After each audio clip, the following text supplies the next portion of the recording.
Hello there.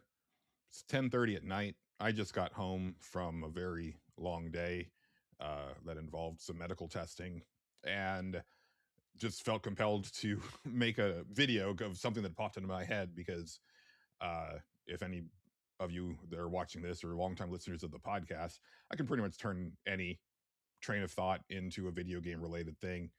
And uh, if you watched my video a couple ones back about me kind of accepting my own demise, I have since had some appointments that have not exactly uh, made those thoughts go away. If anything, I think they've compounded them. Still waiting on results on things and whatnot. But I was thinking about a line from Kill Bill Volume 2 when Bill tells the story of Pai Mei to the bride, and he cautions her that if she doesn't stay in line with him, that he will not hesitate to kill her, and that will be the story of her. And I was thinking about that line, that'll be the story of you, because I still want the Fable that Peter Molyneux talked about when it was Project Ego for the original Xbox. And one of the big things when they announced the name Fable was, when your time comes, what will your story be? How will people talk about you after you're gone? What will your fable be? Right? That was kind of the whole gist of the game. And as much as I love Fable 1 through 3, I really enjoy those games. We never really got that, did we? We got choices, and we got to kind of craft our character based on those choices, and we got to go in some interesting directions that way. And there's kind of a delicious gaminess to those games where the systems are more important than the story, really, right? More important than your character. It's the way that everything interlocks together that kind of informs what Fable is, at least to me, right? Like the way that you can kind of game the system and just like roll into town and just do a bunch of happy emotes, and then, you know, 10 people are in love with you and you can get married, within a few minutes of rolling into town. It's silly, but it's fun. And, with the new Fable, it still feels, at least from what they've shown, that it's kind of going to be a lot of what has come before, albeit they've got their own takes on some of the systems. I think they might be trying to make them a little bit more like realistic, and I don't know if I necessarily need that. I think I like the gaminess of it. I'm not sure that I'm too jazzed about the direction they're taking it, but we'll wait. I'll wait and see until I actually play it.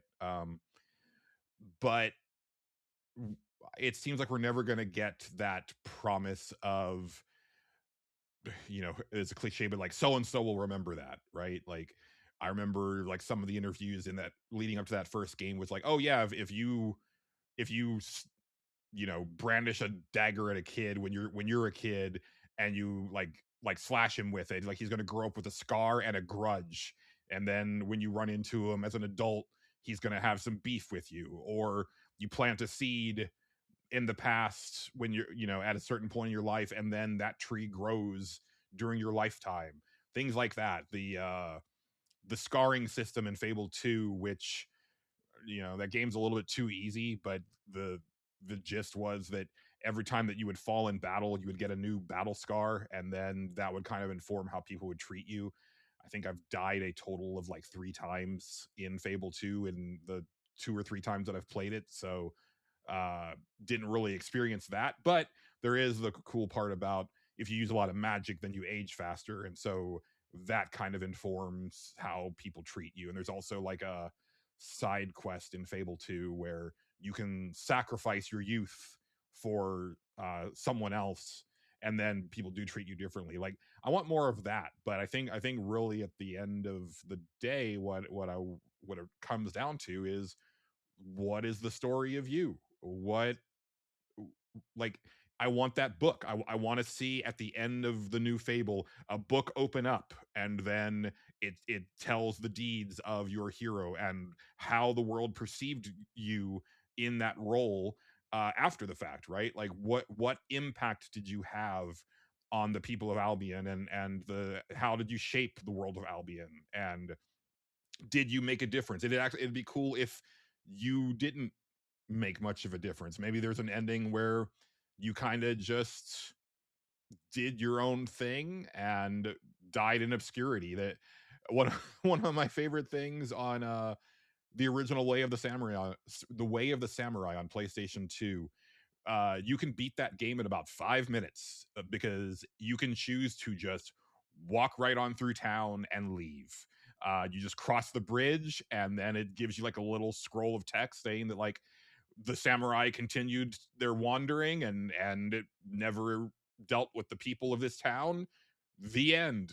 And I think that's really neat. And I wish more games would embrace stuff like that.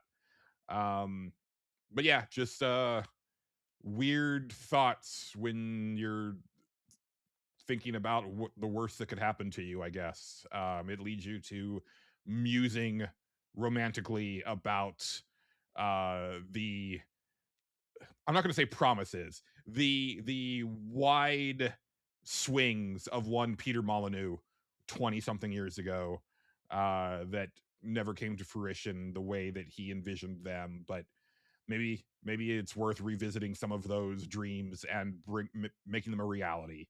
So we'll just have to wait and see later on this year when the new Fable comes out to see if they did try to capitalize on any of that and realize any of those dreams that Molyneux had.